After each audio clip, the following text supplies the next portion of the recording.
तो हेलो मेरे प्यारे बच्चों, कैसे हैं आप सभी और कैसे चल रही है आप सभी की पढ़ाई। तो आई होप बेटा आप सभी की पढ़ाई बहुत बेहतरीन ढंग से चल रही होगी। तो मैं लेकर आ गया हूँ आज गागर में सागर सीरीज की पहली क्लास। ठीक है, इस क्लास में हम लोग एमसीक्यू क्वेश्चनों को हिंदी के डिस्कस करेंगे। हिंदी के एमसीक्यू क्वेश्चनों को डिस्कस करने वाले हैं इस क्लास में। ठीक है बच्चों, अगर इस क्लास को ऐसे आप 30 दिन लगातार देखते हैं तो आपको 70 में 70 लाने से कोई नहीं रोक पाएगा। आपका भी मार्क्स आएगा, आप भी टॉपर बनेंगे। तो ये आज हमारी पहली क्लास है जो हमने 30 दिन का मास्टर प्लान बनाया है, उसकी ये पहली क्लास है। अगर उस मास्टर प्लान में उसका अगर फ्री पीडीएफ आप लोग चाहते हैं बेटा, तो टेलीग्राम जो है का लिंक जो है आपको डिस्क्रिप्शन में मिल जाएगा, वहाँ से जाके आप फ्री पीडीएफ प्राप्त कर सकते हैं। तो आइए थोड़ा सा सिलेबस पे चर्चा करते हैं बच्चों। तो देखिए क्लास 10 हिंदी में कहाँ कहाँ से क्वेश्चन आते हैं, तो आइए देख लेते हैं क्या है हमारा मास्टर प्लान। सबसे पहले उसके बारे में चर्चा करते हैं। देखिए एमसीक्यू जो क्वेश्चन है, तो एमसीक्यू क्वेश्चन आपके 20 आते हैं। 5 नंबर शुरुआत के आते हैं गद्य विकास से संबंधित प्रश्न के। दूसरा आता है पद विकास से संबंधित प्रश्न। तीसरा आता है रचना अलंकार उपसर्ग प्रत्यय धातु रूप। और चौथा आता है समास पर्यायवाची तद्भव तत्सम विभक्ति। इतना आप पढ़ते हैं तो आपका 20 नंबर पक्का हो जाता है। ये मतलब ये है कि गद्य विकास से 100 क्वेश्चन आपको पीडीएफ में दूंगा, पद विकास से भी 100 क्वेश्चन का पीडीएफ दूंगा। तो ये आपका चार्ट, यहाँ से ऐसे इतने टॉपिक को आप पढ़ते हैं तो आपका एमसीक्यू तैयार होता है। उसके बाद में आपका गद्यांश व्याख्या आता है बच्चों 6 नंबर का, पद्यांश व्याख्या 6 नंबर का, संस्कृत गद्यांश अनुवाद 5 नंबर का, संस्कृत श्लोक अनुवाद 5 नंबर का, ज्योत जवाहर खंड का 3 नंबर का, लेखक जीवन परिचय 5 नंबर का, कवि जीवन परिचय 5 नंबर का, श्लोक 2 नंबर का, प्रार्थना पत्र 4 नंबर का, और संस्कृत प्रश्नोत्तर 2 नंबर का, तथा निबंध 7 नंबर का। बच्चों यही सब आता है। टोटल 15 टॉपिक हैं और एक टॉपिक को हम लोग 2 दिन में डिस्कस करेंगे। कितने दिन में बच्चों? 2 दिन में एक टॉपिक को हम लोग डिस्कस करेंगे, सिर्फ 2 दिन में। ठीक है, और इसी 2 दिन में हम लोग एक टॉपिक को डिस्कस करेंगे तो 15 का 2 से गुणा कराएंगे, यानी 30 दिन में हमारा सारा चीज़ क्या हो जाएगा बच्चों? खत्म हो जाएगा। तो आइए हम लोग पहले शुरुआत करते हैं गद्य विकास से संबंधित कुछ प्रश्नों को लेकर। आज मैं कुछ कराऊंगा, कल और ज़्यादा कराऊंगा। ठीक है, मतलब आज मैं 35-40 लेके आया हूँ, फिर कल 60, तो आपका 100 कंप्लीट हो जाएगा। मतलब एक दिन में आपको 2 टॉपिक पढ़ना है। ठीक है, इसका आपको बच्चों अगर फ्री पीडीएफ चाहिए तो आप सभी लोग टेलीग्राम का लिंक आपको बायो में दिया गया है, मतलब डिस्क्रिप्शन में, वहाँ से आप सभी प्राप्त करते हैं। तो आइए क्वेश्चनों को शुरुआत करते हैं। तो देखिए हमारा पहला क्वेश्चन है बच्चों कि छायावाद के कवि हैं। आपका पहला क्वेश्चन है कि छायावाद के जो कवि हैं वो कौन है, छायावाद के कवि कौन है। तो आप कहेंगे बच्चों, ऑप्शन आपका दिया गया है कुंवर नारायण, अज्ञेय, जयशंकर प्रसाद, माखनलाल चतुर्वेदी। तो आपका आंसर हो जाएगा जयशंकर प्रसाद। जयशंकर प्रसाद कौन है बच्चों? छायावाद के कवि हैं। अगला क्वेश्चन है साकेत के रचनाकार हैं। तो भैया साकेत के रचनाकार आपको 4 ऑप्शन दिया गया है बच्चों, जयशंकर प्रसाद, दिनकर, मैथिली शरण गुप्त और भगवती चरण वर्मा। तो आपका हो जाएगा मैथिली शरण गुप्त। ठीक है बच्चों, तो आप सभी लोग इसका पीडीएफ आपको मिल जाएगा टेलीग्राम ग्रुप में। तो आप लोग वहाँ डिस्क्रिप्शन में लिंक दिया गया है बच्चों, ज्वाइन कर लें। और अभी तक आपने हमारे चैनल को सब्सक्राइब नहीं किया तो प्लीज़ हमारे चैनल को सब्सक्राइब करें, दोस्तों को ये वीडियो शेयर जरूर करें। आगे लिखा है छायावादोत्तर काल का समय माना जाता है। तो छायावादोत्तर काल का आपको समय दिया गया है इसमें। तो आपका सही ऑप्शन हो जाएगा 1938 से लेकर 1953 तक। 1938 से लेकर 1953 तक।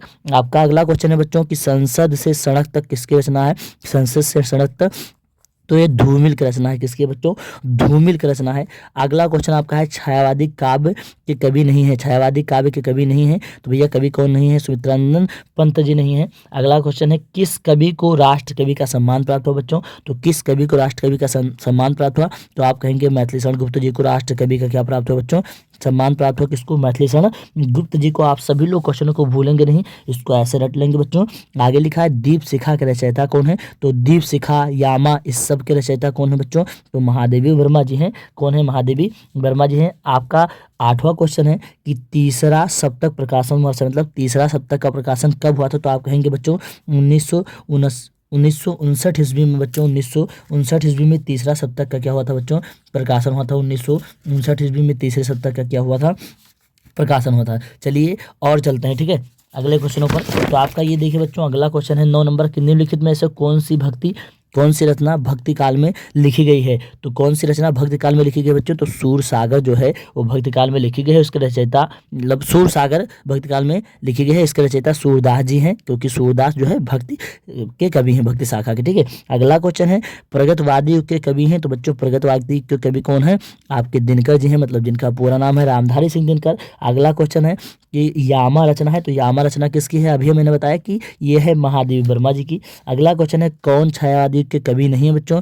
तो छायावादी के कवि कौन नहीं है, तो आप कहेंगे जो अज्ञेय जी है, हीरानंद रसायन अज्ञेय, ये भैया छायावादी के कवि नहीं है बच्चों। अगला क्वेश्चन है कि प्रिय प्रवास के रचनाकार कौन है, तो प्रिय प्रवास के रचनाकार हो हरिओध, अयोध्या सिंह उपाध्याय हरिओध जी हैं, ये प्रिय प्रवास के रचनाकार हैं। अगला क्वेश्चन है छायावादी की मुख्य विशेषताएं क्या हैं, तो छायावादी की मुख्य विशेषताएं आपको 4 ऑप्शन दिया गया है। प्रकृति का मानवीकरण, 2 का वर्णन यथार्थ चित्रण, और अगला लिखा है भक्ति की प्रधानता। तो इसमें आपका सही आंसर हो जाएगा प्रकृति का मानवीकरण बच्चों। अगला आपका 15 नंबर क्वेश्चन है पंत जी की रचना है, यानी पंत जी की सुमित्रानंद पंत की कौन रचना है, तो आप कहेंगे पल्लव है। क्या है बच्चों, ध्यान में रखिएगा, पल्लव है। अगला आपका क्वेश्चन है चौथा सप्तक का प्रकाशन वर्ष कितना है, तो चौथा सप्तक का प्रकाशन हो जाएगा 1979 ईस्वी में बच्चों, 1979 ईस्वी में आपका। चलिए अगला क्वेश्चन है 17 नंबर, निम्न से रीतकाल की प्रवृत्ति नहीं है, तो रीतकाल की प्रवृत्ति क्या नहीं है, श्रृंगार रस की प्रधानता, यानी श्रृंगार रस की प्रधानता रीतकाल की प्रवृत्ति नहीं है बच्चों। अगला है रीतकाल से संबंधित रचना है, आपको 4 ऑप्शन दिया गया है, पद्मावत, आखिरी कलाम, सूरसागर, बिहारी सतसई। तो आपका सही आंसर हो जाएगा बच्चों बिहारी सतसई। आपका अगला क्वेश्चन है छायावादी महाकाव्य है, ये सभी बहुत इंपॉर्टेंट क्वेश्चन है बच्चों, इस सभी को आप लोग नोट्स में उतार लीजिएगा अपने, ठीक है, पीडीएफ आपको मिल ही जाएगा।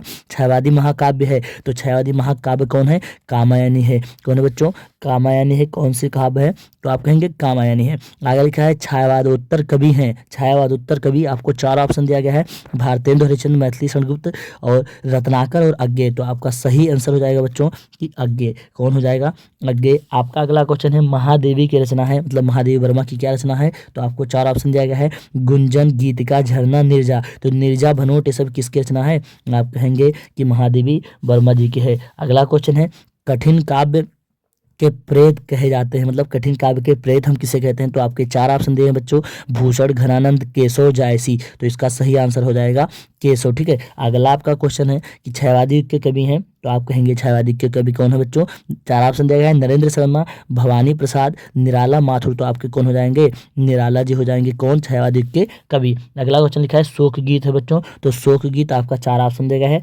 राम शक्ति की पूजा, मौन निमंत्रण, सरोज स्मृति, अंधेरे में। तो हो जाएगा सरोज स्मृति। क्यों, क्योंकि इसको जो है जैसे वो जयशंकर प्रसाद ने शायद उनकी जो है पुत्री मर गई थी, उसी के शोक में इन्होंने लिखा था, उसकी पुत्री का नाम था सरोज, उसी के जो है वियोग में इन्होंने लिखा था सरोज स्मृति बच्चों, ठीक है। तो आप सभी लोग ध्यान रखे रहिए।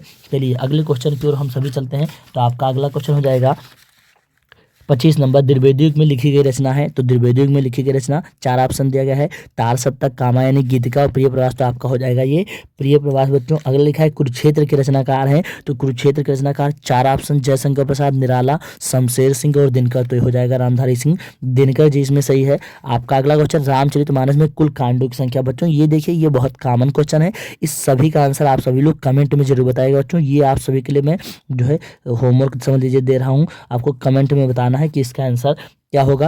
अगला क्वेश्चन है कि नई कविता के महत्वपूर्ण कवि हैं, तो नई कविता के महत्वपूर्ण कवि कौन कौन है बच्चों, 4 ऑप्शन देगा है, महादेव वर्मा, रामेश्वर शुक्ल, डॉक्टर जगदीश, लोचन प्रसाद। तो आपका आंसर हो जाएगा डॉक्टर जगदीश बच्चों। आपका अगला क्वेश्चन है कि रीत के रीतबद्ध काव्यधारा के प्रतिनिधि रचनाकार हैं, 4 ऑप्शन, बिहारी भूषण, देवघनानंद। तो आपका आंसर सही हो जाएगा बच्चों बिहारी जी। कौन हो जाएगा, बिहारी। आपका अगला क्वेश्चन है 30 नंबर, आधुनिक युग की मीरा है, मतलब आधुनिक युग की मीरा किसे कहा जाता है, तो आप कहेंगे बच्चा आधुनिक युग की मीरा किसे कहते हैं। ऑप्शन इसमें कह दिए हैं 4, महादेवी वर्मा, सुमित्रा कुमारी कोई नहीं। तो आपका आंसर हो जाएगा महादेवी वर्मा जी को आधुनिक युग की मीरा कहा जाता है बच्चों। अगला क्वेश्चन है चांद का मुंह टेढ़ा की रचनाकार, चांद का मुंह टेढ़ा की रचनाकार कौन है, 4 ऑप्शन दिए हैं बच्चों, मुक्तिबोध, भवानी प्रसाद, अज्ञेय और माथुर। तो आपका सही आंसर हो जाएगा बच्चों मुक्तिबोध। आपका अगला क्वेश्चन लिखा है बीती विभावरी जागरी, बीती विभावरी जागरी गीत के प्रेरणता हैं। तो आपका 4 ऑप्शन बच्चों, सुमित्रानंदन पंत और वर्मा जी, जयशंकर प्रसाद, निराला। तो आपका सही आंसर हो जाएगा जयशंकर प्रसाद। क्या हो जाएगा बच्चों, जयशंकर प्रसाद। चलिए बच्चों आपका अगला क्वेश्चन और बचा है कि हिंदी के प्रथम कवि माने जाते हैं, तो हिंदी के प्रथम कवि 4 ऑप्शन आपके दिए गए हैं, चंद्रबरदाई, सरहप्पा, अमीर खुसरो और नहीं। तो आपका सही आंसर हो जाएगा बच्चों सरहप्पा। अगला क्वेश्चन रीतिकाल का अन्य नाम क्या है, तो रीतिकाल का अन्य नाम 4 ऑप्शन दिया गया है, स्वर्ण काल, उद्भव काल, भक्ति काल, श्रृंगार काल।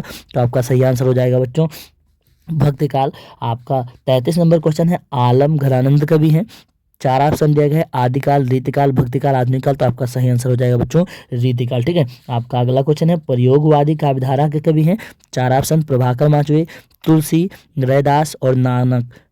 तो आपका सही आंसर हो जाएगा प्रभाकर माचवे बच्चों। देखिए हमारा आज की वीडियो का लास्ट क्वेश्चन है, सेवा बावनी के रचयिता कौन है? तो 4 ऑप्शन कुंभन दास, नाभादास, भूषण और तुलसीदास। तो आपका हो जाएगा भूषण। ठीक हो, आज हम लोग पहले टॉपिक की चर्चा की है, अभी इसमें आधा किए हैं, कल इसको कंप्लीट करेंगे फिर ऐसे दूसरे टॉपिक की। तो कैसी लगी सीरीज और कैसा लगा ये वीडियो आप सभी बच्चे कमेंट जरूर करेंगे। मिलते हैं दूसरे वीडियो में, तब तक के लिए जय हिंद बच्चों।